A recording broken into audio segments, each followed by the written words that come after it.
ನೋಡಿ, ಇವತ್ತು ಸೋಮವಾರ ಬೆಳಗ್ಗೆ ಬ್ರೇಕ್ಫಾಸ್ಟ್ ರುಚಿ ರುಚಿಯಾಗಿರೋ ಅಕ್ಕಿ ಇಡ್ಲಿ ಮಾಡಿದ್ದೀನಿ. ಅಕ್ಕಿ ನೆನೆಸಿ ಇಡ್ಲಿ ಮಾಡ್ತೀವಿ ನಾವು. ಅದು ತುಂಬ ಸಾಫ್ಟ್, ತುಂಬ ಮೃದುವಾಗಿ ಸ್ಪಾಂಜಿ ಆಗಿ ಇರುತ್ತೆ. ತುಂಬ ಟೇಸ್ಟ್ ಇರುತ್ತೆ. ಅದ್ರ ಜೊತೆಗೆ ಏನಂದರೆ ಬೇಳೆ ಸಾಂಬಾರು ಚೆನ್ನಾಗಿರುತ್ತೆ. ತೆಂಗಿನಕಾಯಿ ಚಟ್ನಿ, ಶೇಂಗಾ ಚಟ್ನಿ ಕೂಡ ಚೆನ್ನಾಗಿರುತ್ತೆ. ಇವತ್ತು ನಾನು ಹುರ್ಗಡ್ಲೆ ತೆಂಗಿನಕಾಯಿ ಚಟ್ನಿ ಮತ್ತು ಕೊತ್ತಂಬರಿ ಸೊಪ್ಪೆಲ್ಲ ಹಾಕಿ ಮಾಡಿದ್ದೀನಿ. ತುಂಬ ತುಂಬ ರುಚಿಯಾಗಿದೆ.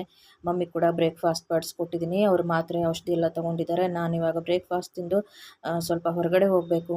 ಮತ್ತು ಕಿಚನಲ್ಲಿ ಬೆಳಗ್ಗೆನೇ ಮಾರ್ನಿಂಗ್ ನೋಡಿ ತುಂಬ ಕೆಲಸಗಳಿರುತ್ತೆ. ಆಮೇಲೆ ಬ್ರೇಕ್ಫಾಸ್ಟ್ ಮಾಡೋದು, ಅಡುಗೆ ಮಾಡೋದು, ಮತ್ತು ಎಲ್ಲ ಕ್ಲೀನಿಂಗ್ ಮಾಡೋದು, ಮತ್ತು ಕಾಫಿ, ಮಮ್ಮಿಗೆ ಮಾಲ್ಟು, ಟೀ ಮಾಡೋದು, ಟೀನೂ ಮಾಡಬೇಕು, ಕಾಫಿನೂ ಮಾಡಬೇಕು. ಅದ್ರ ಜೊತೆಗೆ ನಂದು ಬೆಳಗ್ಗೆ ರುಟೀನ್ ಏನಂದರೆ ಸ್ವಲ್ಪ ಬಿಸಿನೀರು, ಲೆಮನ್ ವಾಟರ್ ಕುಡಿಯೋದು, ಆಮ್ಲ ಮುರಬ್ಬ ಮಾಡಿಟ್ಟಿದ್ದೀನಿ ಮನೆಯಲ್ಲಿ. ನೆಕ್ಸ್ಟ್ ಯಾವಾಗಲಾದರೂ ಒಂದು ಸಾರಿ ರೆಸಿಪಿನ ಶೇರ್ ಮಾಡ್ತೀನಿ. ಆಮ್ಲ ಸೀಸನ್ ಅಲ್ವಾ ಇವಾಗ, ಬೆಟ್ಟದ ನೆಲ್ಲಿಕಾಯಿ ಸೀಸನ್ ಇದೆ. ನೀವು ಖಂಡಿತವಾಗ್ಲೂ ಎಲ್ಲರೂ ಆಮ್ಲ ಮುರಬ್ಬ ಮನೆಯಲ್ಲಿ ಮಾಡಿ ಇಟ್ಕೊಂಡಿರಿ. ಆಮೇಲೆ ಡೈಲಿ ತಿಂತಾಯಿರಿ. ಬೆಳಗ್ಗೆ ಖಾಲಿ ಹೊಟ್ಟೆನಲ್ಲಿ 1 ಸ್ಪೂನ್ ತಿಂದ್ಬಿಟ್ಟು ಬಿಸಿ ಬಿಸಿ ಆಗಿರೋ ನೀರು ಕುಡೀರಿ. 2 ಗ್ಲಾಸಷ್ಟು ನೀರು ಕುಡೀರಿ. ಇದು ತುಂಬ ಆರೋಗ್ಯಕ್ಕೆ ಒಳ್ಳೆಯದು. ಆಮ್ಲ ಮುರಬ್ಬ ತುಂಬ ತುಂಬ ಈಸಿಯಾಗಿರುತ್ತೆ, ತುಂಬ ಟೇಸ್ಟಿಯಾಗಿರುತ್ತೆ ಅಂತ ಹೇಳ್ತೀನಿ. ಬೆಟ್ಟದ ನೆಲ್ಲಿಕಾಯಿ ಹಾಗೆ ತಿನ್ನೋದಕ್ಕೆ ಒಗ್ರೊಗ್ರಾಗಿ ಒಂಥರ ಇರುತ್ತೆ. ಆದರೆ ಉಪ್ಪು ಹಾಕ್ಕೊಂಡು ತಿಂದರೆ ಉಪ್ಪನ್ನೂ ತಿನ್ನಬಾರ್ದು ಅಲ್ವಾ? ಅದಕ್ಕೋಸ್ಕರನೇ ನಾನು ಮುರಬ್ಬ ಬೆಲ್ಲ ಹಾಕಿ ಮುರಬ್ಬ ಮಾಡ್ತಾಯಿದ್ದೀನಿ. ಮಾಡಿಟ್ಟಿದ್ದೀನಿ, ಖಾಲಿಯಾಗಿದೆ. ಮತ್ತೆ ಅಗೇನ್ ನಾನು ಹೋಗಿ ಒಂದು ಅರ್ಧ ಕೆಜಿಯಷ್ಟು ಬೆಟ್ಟದ ನೆಲ್ಲಿಕಾಯಿ ತೊಗೊಂಡು ಬಂದಿಟ್ಟಿದ್ದೀನಿ. ಸೊ ಅದಕ್ಕೆ ಅರ್ಧ ಕೆಜಿ ಬೆಟ್ಟದ ನೆಲ್ಲಿಕಾಯಿಗೆ ಒಂದು ಸ್ವಲ್ಪ ಬೆಲ್ಲ ಕಡಿಮೆ ಹಾಕಿದ್ರೂ ಆಯಿತು. ಇಲ್ಲ ಬೆಲ್ಲ ಜಾಸ್ತಿ ಇಷ್ಟ ಇದ್ದರೆ ಅದು ಒಳ್ಳೆಯದು. ಬೆಲ್ಲದಲ್ಲಿ ಐರನ್, ಕ್ಯಾಲ್ಶಿಯಮ್ ಇರುತ್ತೆ. ಪ್ಯೂರ್ ಆಗಿರೋ ಒಳ್ಳೆ ಬೆಲ್ಲ ಹಾಕಿದ್ರೆ ತುಂಬ ಒಳ್ಳೆಯದು. ಬೆಟ್ಟದ ನೆಲ್ಲಿಕಾಯಿ ಮಾತ್ರ ಮುರಬ್ಬ ತುಂಬ ತುಂಬ ಚೆನ್ನಾಗಿ ಇರುತ್ತೆ. ಕಣ್ಣಿಗೆ ಮತ್ತು ಕೂದಲಿಗೆ ಕೂಡ ತುಂಬಾ ಒಳ್ಳೆಯದು, ಸ್ಕಿನ್ಗೆ ಅಂತ ಹೇಳ್ತೀನಿ. ಸೊ ಬೆಟ್ಟದ ನೆಲ್ಲಿಕಾಯಿದು ಆಮ್ಲ ಅದು ನಿಮಗೆ ಬೆನಿಫಿಟ್ ಗೊತ್ತೇ ಇರುತ್ತಲ್ವ. ಇಂಟರ್ನೆಟ್ಟಲ್ಲಿ ಕೂಡ ನೀವು ಸರ್ಚ್ ಮಾಡ್ಬೋದು ಇವನ್ ಅಂತ ಕೂಡ ಹೇಳ್ತೀನಿ. ಅದಕ್ಕೋಸ್ಕರ ನಾನು ಇವಾಗ ಡೈಲಿ ಬೆಳಗ್ಗೆ 1 ಸ್ಪೂನು ಆಮ್ಲ ಮುರಬ್ಬ ತಿಂದು ಬಿಸಿ ಬಿಸಿಯಾಗಿರೋ 2 ಗ್ಲಾಸ್ ನೀರು ಕುಡಿಯೋದು, ಮಮ್ಮಿಗೆ ಬಿಸಿನೀರು ಕೊಡೋದು, ಕಾಫಿ ಕೊಡೋದು, ಗಂಜಿ ಕೊಡೋದು, ಆಮೇಲೆ ಮತ್ತು ಬ್ರೇಕ್ಫಾಸ್ಟ್ ಅಡುಗೆ ಇದೆಲ್ಲ ಮಾಡ್ಕೊಳ್ಳೋದು. ಪೆಟ್ಸ್ ಇದ್ದಾವೆ, ಅವ್ರಿಗೆಲ್ಲ ಪೆಟ್ಸ್ಗೆಲ್ಲ ನಮ್ಮ ಇಶಾನಿಗೆ, ಶ್ರೀಗೌರಿಗೆ ಗೆಣಸು, ಕ್ಯಾರೆಟು ಮತ್ತು ಇದೆಲ್ಲನೂ ಅವ್ರಿಗೆ ಫುಡ್ಡನ್ನ ರೆಡಿ ಮಾಡಿಡೋದು 2 ಬೌಲ್ಗಳಲ್ಲಿ. ತುಂಬ ಕೆಲಸ ಇರುತ್ತೆ ರೀ. ಆಮೇಲೆ ಬ್ರೇಕ್ಫಾಸ್ಟ್ ಆಯ್ತಲ್ವಾ ನೋಡಿ, ಸಿಂಕಲ್ಲಿ ಪಾತ್ರೆಗಳು ಹೆಂಗಿದ್ದಾವೆ. ಮತ್ತು ಇವಾಗೆಲ್ಲ ಒರೆಸಿ ಕ್ಲೀನ್ ಮಾಡಿ ಮತ್ತೆ ಪಾತ್ರೆ ತೊಳೆದು ಇಡಬೇಕು. ಆಮೇಲೆ ಅಡುಗೆಗೆ ಇಟ್ಟಿದ್ದೀನಿ ಕುಕ್ಕರು, ಅಲಸಂದಿ ಕಾಳು ಬೇಯಿಸೋಕೆ ಇಟ್ಟಿದ್ದೀನಿ. ಆಮೇಲೆ ಏನದು ಸಾಂಬಾರು ಕೂಡ ಮಾಡ್ತಾಯಿದ್ದೀನಿ. ಅಲಸಂದಿ ಕಾಳು ಸಾಂಬಾರು ಮಾಡಿ ರುಬ್ಬಿ ಹಾಕ್ತೀನಿ ಮಸಾಲೆ. ತೆಂಗಿನಕಾಯಿ ಮತ್ತು ಈರುಳ್ಳಿ, ಹುಳಿ ಟೊಮೊಟೊ, ಚಕ್ಕೆ, ಲವಂಗ, ಸ್ವಲ್ಪ ತೆಂಗಿನಕಾಯಿ ತುರಿ, ಆಮೇಲೆ ಮತ್ತೇನು ಗಸಗಸೆ, ಸ್ವಲ್ಪ ಕರಿಬೇವು, ಕೊತ್ತಂಬರಿ ಸೊಪ್ಪು ಎಲ್ಲನೂ ಹುರಿದ್ಬಿಟ್ಟು ಫ್ರೈ ಮಾಡಿ ಮಿಕ್ಸಿಗೆ ಹಾಕಿ ಸಣ್ಣಗೆ ನುಣ್ಣಗೆ ಗಂಧ ಥರ ಅದನ್ನು ಪೇಸ್ಟ್ ಮಾಡಿಬಿಟ್ಟು ಅಲಸಂದಿ ಕಾಳು ಏನು ಬೆಂದಿರುತ್ತೆ ಅದ್ರ ಜೊತೆಯಲ್ಲಿ ನಾವು ಹಾಕಿ ಬೇಯಿಸಿದ್ರೆ ತುಂಬ ಚೆನ್ನಾಗಿರುತ್ತೆ. ಖಾರ, ಉಪ್ಪು ರುಚಿ ನೋಡಿ ಎಷ್ಟು ಅಂತ ಹಾಕ್ಬೋದು. ಒಂದು ದೊಡ್ಡ ಕುಕ್ಕರ್ ತುಂಬಾ ಮಾಡಿಬಿಡ್ತೀನಿ, ಜಾಸ್ತಿ ಇರಲಿ 2 ಟೈಮ್ಗೂ ಆಗುತ್ತೆ ಅಂತ. 3 ಲೀಟ್ರ್ ಕುಕ್ಕರ್ ಏನಿದೆಯಲ್ಲ ಅದ್ರ ಫುಲ್ಲು ತುಂಬಾ ಮಾಡಿಟ್ಬಿಡ್ತೀನಿ. ಸೊ ಮುದ್ದೆ ಸಾರು, ಮಮ್ಮಿಗೆ ಮುದ್ದೆ ಮಾಡಿದ್ರು ಮುದ್ದೆ ಸಾರಿಗೂ ಆಗುತ್ತೆ, ಚಪಾತಿಗೂ ಆಗುತ್ತೆ ಅಂತ. ಸೊ ಮಧ್ಯಾಹ್ನಕ್ಕೆ ಊಟಕ್ಕೆ ಇವತ್ತು ಸೋಮವಾರ ಬಿಸಿ ಬಿಸಿಯಾಗಿರೋ ಚಪಾತಿ ಮಾಡ್ತೀನಿ. ಅಲಸಂದಿ ಕಾಳು ಸಾಂಬಾರಿದೆ, ವೈಟ್ ರೈಸು.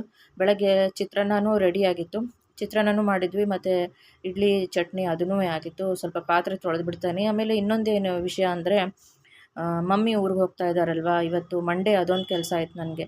ಬೆಳಗ್ಗೆ ತಿಂಡಿ ಎಲ್ಲ ರೆಡಿ ಮಾಡಿಟ್ಬಿಟ್ಟು ಮತ್ತೆ ನಾನು ಅಲ್ಲಿ ಏನಂದ್ರೆ ಆಫ್ಲೈನು ನಾನು train ticket, Vande Bharat train ticket book ಮಾಡೋದಕ್ಕೆ ಹೋದೆ ಹೊರಗಡೆ ಅಂತ ಹೇಳ್ತೀನಿ. ಆನ್ಲೈನಲ್ಲಿ ಅದು ಆಗಲಿಲ್ಲ, ಏನಕ್ಕಾಗಲಿಲ್ಲ ಅಂತಲೂ ನನಗೆ ಗೊತ್ತಾಗಲಿಲ್ಲ. ಆಕ್ಸೆಸ್ ಇದು ಆಗ್ತಾ ಇರಲಿಲ್ಲ. ಅದಕ್ಕೆ ಆಫ್ಲೈನಲ್ಲಿ ಹೋಗಿ ನಾನು ಬುಕ್ಕಿಂಗ್ ಮಾಡ್ಕೊಂಡು ಬಂದಿದ್ದೀನಿ. ಟಿಕೆಟ್ನ ನಾನು ಯಾವ ದಿವಸ ಬುಕ್ ಮಾಡಿದ್ದೀನಿ, ಮಮ್ಮಿ ಕರ್ಕೊಂಡು ನಾನು ತವ್ರ ಮನೆಗೆ ಯಾವ ದಿವಸ ಹೋಗ್ತಾ ಇದ್ದೀನಿ ಅನ್ನೋದನ್ನು ಕಂಪ್ಲೀಟ್ ಒಂದು ಜರ್ನಿನ ನಾನು ನೆಕ್ಸ್ಟ್ ಇನ್ನೊಂದು ವ್ಲಾಗಲ್ಲಿ ಶೇರ್ ಮಾಡ್ತೀನಿ. ಮತ್ತು ಟ್ರೈನ್ ಬಂದು ವಂದೇ ಭಾರತ್ ಬುಕ್ ಮಾಡಿದ್ದೀನಿ. ಸೊ ಆ ಒಂದು ಜರ್ನಿ ಕೂಡ ನಿಮ್ಮ ಜೊತೆಯಲ್ಲಿ ಶೇರ್ ಮಾಡ್ತೀನಿ, ಮಮ್ಮಿ ಜೊತೆಯಲ್ಲಿ ಚೆನ್ನಾಗಿರುತ್ತೆ ಅಂತ ಹೇಳ್ತೀನಿ. ಆಮೇಲೆ ಇನ್ನೊಂದೇನೆಂದರೆ ಫುಡ್ ಅಂತೂ ಇತ್ತು, ಅಲ್ಲಿ ಟಿಕ್ ಮಾರ್ಕ್ ಮಾಡಲಿಲ್ಲ ನಾನು. ಫುಡ್ ಬೇಡ ಅಂತ ಹೇಳಿದೆ. ಟ್ರೈನ್ ಫುಡ್ಡು, ಹೊರಗಡೆ ಫುಡ್ಡು ನನಗೆ ಇಷ್ಟ ಆಗಲ್ಲ ರೀ. ನನಗೇನೋ ಎಂಥದೇ ಇರಲಿ, ಏನೇ ಇರಲಿ, ನನಗೆ ಹೊರಗಡೆ ಫುಡ್ ಅಷ್ಟೊಂದು ಇಷ್ಟ ಆಗಲ್ಲ. ಈವನ್ ಅಕ್ಷಯ್ ಕುಮಾರ್ ಥರ ಇರೋ ದೊಡ್ಡ ದೊಡ್ಡ ಫಿಲಮ್ ಸೆಲೆಬ್ರಿಟಿ ಆ್ಯಕ್ಟರ್ಗಳೆಲ್ಲನೂ ಈವನ್ ಅವ್ರು ಕೂಡ ಎಷ್ಟು ಅವರು ಹೆಲ್ತ್ ಕಾನ್ಷಿಯಸ್ ಇರ್ತಾರಂದರೆ, ಅವರು ಹೇಳೋದನ್ನು ಕೇಳಿಸ್ಕೊಂಡ್ರೆ ನಾವೇನು ಮಾಡ್ತಾ ಇಲ್ಲ ಅನಿಸುತ್ತೆ. ಅಷ್ಟು ಹೆಲ್ತ್ ಕಾನ್ಷಿಯಸ್ ಇರೋದ್ರಿಂದನೇ ಅಷ್ಟೊಂದು ಏಜ್ಗಳಾದ್ರೂ ಅವ್ರು ಅಷ್ಟು ಯಂಗ್ ಲುಕ್ ಕಾಣಿಸ್ತಾರೆ, ಆ್ಯಕ್ಟಿವ್ ಆಗಿರ್ತಾರೆ. ಎಷ್ಟೊಂದು ಸ್ಟಂಟು ಅಷ್ಟೊಂದೆಲ್ಲನೂ ಅವರು ಮಾಡ್ತಾರೆ ಅಂತ ಹೇಳ್ತೀನಿ. ಅಕ್ಷಯ್ ಕುಮಾರ್ ನಾನು ಎಷ್ಟೊಂದು ಅವ್ರದ್ದು ರೀಲ್ಸ್ಗಳನ್ನೆಲ್ಲ ಇವನ್ ವಾಚ್ ಮಾಡ್ತಾ ಇರ್ತೀನಿ. ಈವನ್ ರಜನಿಕಾಂತ್ನು ಅವರೂ ಅಷ್ಟೇ, ಏನಂದರೆ ಅಕ್ಷಯ್ ಕುಮಾರ್ದು ಒಂದು ಏನೋ ಒಂದು ಏನಪ್ಪ ಡಿಸಿಪ್ಲಿನ್ ತುಂಬ ಜಾಸ್ತಿ. ಅವರು ಮಲಗೋದು ಎದ್ದೇಳೋದು ಮತ್ತು ಸ್ಟುಡಿಯೋನಲ್ಲಿ ಏನೇ ಶೂಟಿಂಗ್ ಇದ್ರೂ ಅವ್ರ ಫುಡ್ ಅವರೇ ತಗೊಂಡು ಹೋಗ್ತಾರೆ ಮನೆಯಿಂದ. ಅಂದರೆ ಅವ್ರ ಮನೆಯಿಂದ ಫುಡ್ ಬರುತ್ತೆ, ಟಿಫಿನ್ ಬಾಕ್ಸ್ ಅವ್ರಿಗೆ ಬರುತ್ತೆ. ಅವರೇ ತೊಗೊಂಡು ಹೋಗೋದಂದ್ರೆ ಅವರೇ ಕೈಯಲ್ಲಿ ಹಿಡ್ಕೊಂಡು ಹೋಗೋದಲ್ಲ, ಅವ್ರ ಮನೆಯಿಂದ ಟಿಫಿನ್ ಬಾಕ್ಸ್ ಅವ್ರಿಗೆ ಬರುತ್ತೆ. ಸೊ ಹೆಲ್ತ್ ಬಗ್ಗೆ ಎಷ್ಟೊಂದೆಲ್ಲ ಹೇಳ್ತಾ ಇರ್ತಾರೆ. ಹೊರಗಡೆ ನಾನು ತಿನ್ನೋದೇ ಇಲ್ಲ, ಅಂದರೆ ಕಾರ್ಬ್ಸ್ ತಿನ್ನಲ್ಲ, ಅಂದರೆ ರೈಸು, ಸಾಲ್ಟು ಇದು ಎಲ್ಲನೂ ತಿನ್ನಲ್ಲ. ಆಫ್ಟರ್ 6 o'clock ನಾನು ಊಟನೇ ಮಾಡಲ್ಲ, ಇದೆಲ್ಲನೂ. ಆಮೇಲೆ 9 o'clock ಕರೆಕ್ಟಾಗಿ ನಾನು ಮನೇಲಿ ಮಲ್ಕೊಂಡ್ಬಿಡ್ತೀನಿ. ಸೊ ಲೇಟ್ ನೈಟ್ ಪಾರ್ಟೀಸ್ ಎಲ್ಲ ಹೋಗಲ್ಲ ಅಂತ ತುಂಬ ತುಂಬ ಅಕ್ಷಯ್ ಕುಮಾರ್ದು ಒಂದು ಡಿಸಿಪ್ಲಿನ್ ಮಾತ್ರ ತುಂಬ ತುಂಬ ನನಗಿಷ್ಟ ಆಗುತ್ತೆ. ತುಂಬ ಚೆನ್ನಾಗಿದೆ ಅಂತ ಹೇಳ್ತೀನಿ. ಸೊ ನಾವು ಆ ಥರ ನೋಡಿ ಅಳವಡಿಸ್ಕೊಳ್ಳೋದ್ರಿಂದ, ಅಂದರೆ ನಾವು ಅದನ್ನು ಆ ಥರ ಕೆಲವೊಂದು ಸಾಧ್ಯವಾಗೋದನ್ನು ಅಟ್ಲೀಸ್ಟ್ ಆದರೂ ಫಾಲೋ ಮಾಡಿದ್ರೆ ಏನೂ ತಪ್ಪಿಲ್ಲ ಅಂತ ಅಂದ್ಕೊಳ್ತೀನಿ. ನಮ್ಮ ಹೆಲ್ತ್ಗೂ ಒಳ್ಳೆಯದು ಅಂತ. ಸೊ ನನಗೆ ಫಸ್ಟು ಟೇಸ್ಟ್, ನಾನು ತುಂಬ ಟೇಸ್ಟ್, ನನಗೆ ಫುಡ್ ಇರಬೇಕು, ಮನೆಯದೇ ಇರಬೇಕು, ಹೊರಗಡೆದು ಇಷ್ಟ ಆಗಲ್ಲ. ಅದಕ್ಕೋಸ್ಕರನೇ ನಾನು ಮನೆಯಿಂದನೇ ಸ್ವಲ್ಪ ಚಪಾತಿ, ಏನಾದರೂ ಚಿತ್ರಾನ್ನ ಮಾಡಿಕೊಂಡು ಬಾಕ್ಸ್ಗೆ ಹಾಕ್ಕೊಂಡು ಮಮ್ಮಿಗೆ ನನಗೆ ತಗೊಂಡು ಹೋಗ್ತಾ ಇದ್ದೀನಿ. ಸೊ ಇದು ಒಂದು ವಿಷಯಕ್ಕೆ ನಾನು ವಂದೇ ಭಾರತ್ ಟ್ರೈನಲ್ಲಿ ಫುಡ್ಡು ಏನೂ ಬೇಡ ಅಂದ್ಬಿಟ್ಟು ಇದನ್ನು ಮಾಡಿದೆ ಅಂತ ಹೇಳ್ತೀನಿ. ಸೊ ಹೀಗೆ ತುಂಬ ಸೆಲೆಬ್ರಿಟಿಗಳ್ದು ಎಲ್ಲ ಒಂದು ಹೆಲ್ತ್, ಒಂದು ಏನು ಫುಡ್ಡು, ಡಯಟು ಮತ್ತು ಎಕ್ಸಸೈಸಸ್ ಎಲ್ಲ ಇರುತ್ತಲ್ಲ, ಅದನ್ನು ನಾನು ನೋಡ್ತಾ ಇರ್ತೀನಿ. ಇಷ್ಟೊಂದು ಹಾರ್ಡ್ ವರ್ಕ್ ಮಾಡೋದ್ರಿಂದನೇ ಅವರೆಲ್ಲ ಹಾಗಿರ್ತಾರೆ ಅನ್ನೋದು ಒಂದು ಗೊತ್ತಾಗುತ್ತೆ ನಮಗೆ. ಸೊ ನಾವು ಆ ಥರನೇ ಒಂದು ಯೋಗ ಆಗಲಿ, ಒಂದು ಜಿಮ್ ಆಗಲಿ, ಒಂದು ಎಕ್ಸಸೈಸ್ ಆಗಲಿ, ಒಂದು ಫುಡ್ ಡಯಟ್ ಆಗಲಿ ನೀಟಾಗಿ ಫಾಲೋ ಮಾಡಿಕೊಂಡು ನಮ್ಮ ಆರೋಗ್ಯ, ನಾವು ಆ್ಯಕ್ಟಿವ್ ಆಗಿರಬೇಕು. Age is only number. ಅಷ್ಟೇ ಏಜ್ ಆದ್ರೂ ಯಂಗ್ ಲುಕ್ ಮತ್ತು ಆ್ಯಕ್ಟಿವ್ ಆಗಿ, ಖುಷಿಯಾಗಿ, ಹ್ಯಾಪಿಯಾಗಿರೋದ್ರಲ್ಲಿ ಏನು ತಪ್ಪಿದೆ ಅಂತ ನಾನು ಅಂದ್ಕೊಳ್ತೀನಿ. ನನಗೆ ಮಾತ್ರ ಅದೇ ಒಂದು ಡಿಸಿಪ್ಲಿನ್ ತುಂಬ ಇಷ್ಟ ಆಗುತ್ತೆ.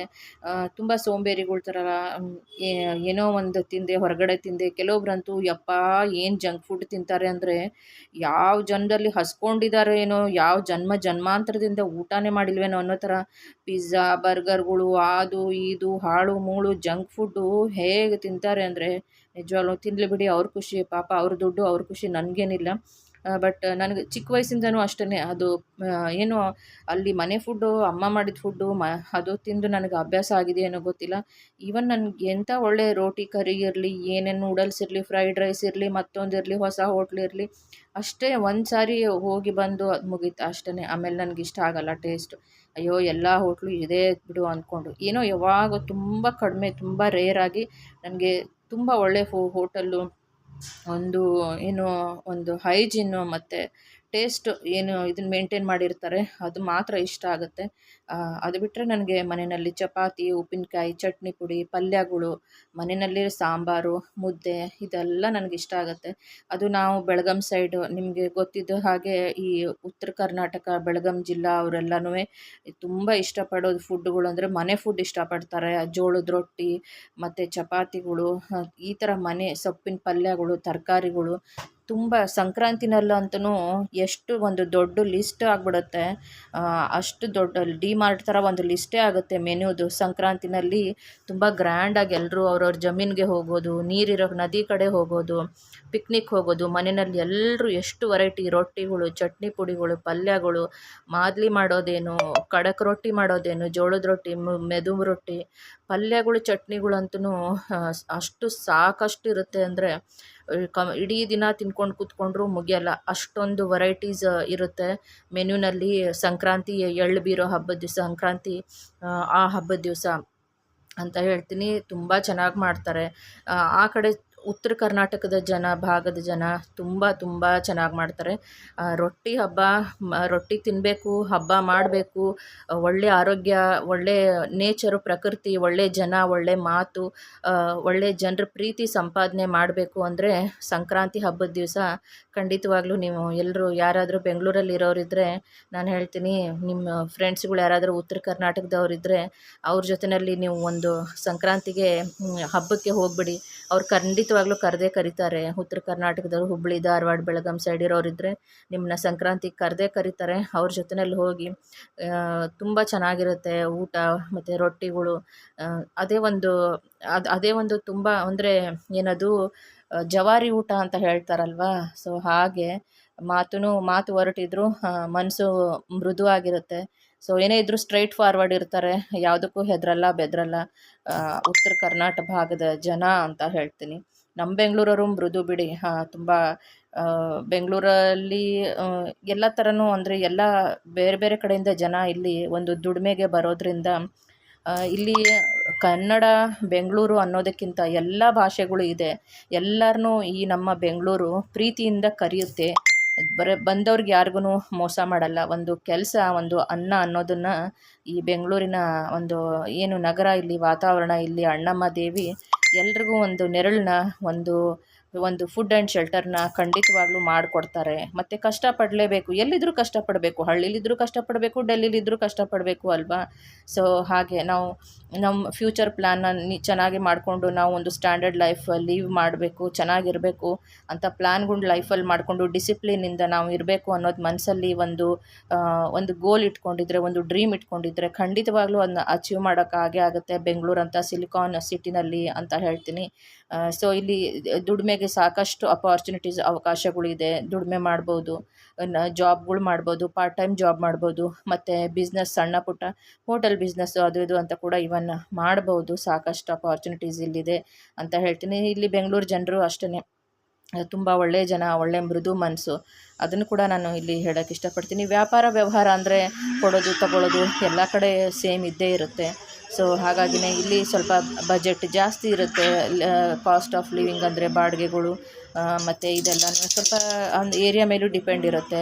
ತುಂಬ ಹೈಫೈ ಏರಿಯಾ ಆದರೆ ಸಿಕ್ಕಾಪಟ್ಟೆ ಕಾಸ್ಟ್ಲಿ ಇರುತ್ತೆ. ಸ್ವಲ್ಪ ಓಕೆ ಅನ್ನೋದು ಒಂದು ನಮ್ಮ ಬಜೆಟಿಗೆ ಬೇಕು ಅಂದರೆ ಸ್ವಲ್ಪ ನೋಡಿಕೊಂಡು ನಾವು ಒಂದೊಂದು ಏರಿಯಾಗಳಿರುತ್ತೆ, ಅದರಲ್ಲಿ 1 BHK 2 BHK ಆ ಥರದ್ದೆಲ್ಲನೂ ಸಿಗುತ್ತೆ.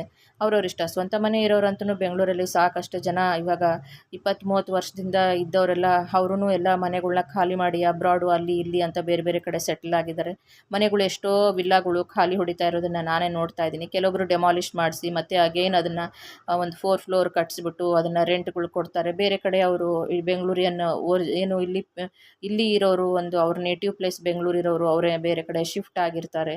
ಸೊ ಇಲ್ಲಿ ಬೇರೆ ಬೇರೆ ಕಡೆಯಿಂದ ಜನ ಬಂದು ಒಂದು ತಮಿಳುನಾಡು, ಕೇರಳ, ಬೇರೆ ಬೇರೆ ರಾಜ್ಯಗಳು, ಎಲ್ಲ ಇಂಡಿಯಾನಲ್ಲಿರೋ ಎಲ್ಲ ರಾಜ್ಯದಿಂದ, ಎಲ್ಲ ಬೇರೆ ಬೇರೆ ದೇಶದಿಂದ ಕೂಡ ಇವನ್ ಇಲ್ಲಿ ಬೆಂಗಳೂರಲ್ಲಿ ಬಂದಿರ್ತಾರೆ ಜನ ಅಂತ ಹೇಳ್ತೀನಿ.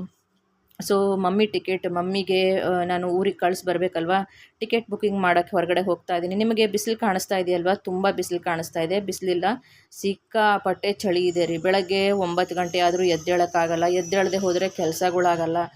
ಏನು ಮಾಡೋದು? ರೂಮ್ ಹೀಟ್ರ್ ಹಾಕ್ಕೊಂಡೇ ಇರ್ತೀನಿ. ರೂಮ್ ಹೀಟ್ರ್ ಆನ್ ಆಗೇ ಇರುತ್ತೆ ನಮ್ಮ ಮನೆಯಲ್ಲಿ. ಈವನ್ ಸಾಕ್ಸ್ ಕೂಡ ನಾನು ಹಾಕ್ಕೊಂಡಿರ್ತೀನಿ, ಯಾಕೆಂದರೆ ಕಾಲು ತುಂಬ ನೋವು ಬಂದುಬಿಡುತ್ತೆ ಥಂಡಿಗೆ. ಗ್ರನೈಟ್ ಇದೆ ನೆಲ ತುಂಬ ನಮ್ಮ ಮನೆಯಲ್ಲಿ. ಹಾಗಾಗಿನೇ ಇದು ನಮ್ಮ ಮನೆ ಹತ್ತಿರ ಇರೋನೇ ಒಂದು ಮಾಲ್ಗೆ ಸುಮ್ಮನೆ ಹಾಗೆ ಒಂದು ಏನೋ ಶಾಪಿಂಗ್ ಮಾಡೋಕ್ಕೆ ಅಂತ ಹೋಗಿದೆ. ಹಾಗೆ ಒಂದು ಸ್ವಲ್ಪ ಶೂಟ್ ಮಾಡಿಕೊಂಡು ನಿಮ್ಮ ಜೊತೆ ಶೇರ್ ಮಾಡೋಣ ಅಂದ್ಬಿಟ್ಟು ನಾನು ಮಾಲ್ಗೆ ಹೋಗಿದ್ದು. ನನಗೆ ತುಂಬ ಇಷ್ಟ ಆಗುತ್ತೆ. ಯಾವಾಗಲಾದರೂ ಒಂದು ಸಾರಿ ಹೋಗ್ತೀನಿ. ಮನೆ ಹತ್ತಿರನೇ ಇದೆಯಲ್ವ, ಯಾವಾಗಾದರೂ ಆರಾಮ್ಸೆ ಹೋಗಿ ಓಡಾಡಿಕೊಂಡು ಸುತ್ತಾಡ್ಕೊಂಡು ಬರ್ಬೋದು ಅಂತ. ಒಂದು ಏನಾದರೂ ಫ್ರೀ ಬರ್ಡ್ ಅಂತ ಹೇಳ್ತಾರೆ. ನಮ್ಮ ಖುಷಿಯಾಗಿರೋದಕ್ಕೆ ಏನು ಬೇಕು?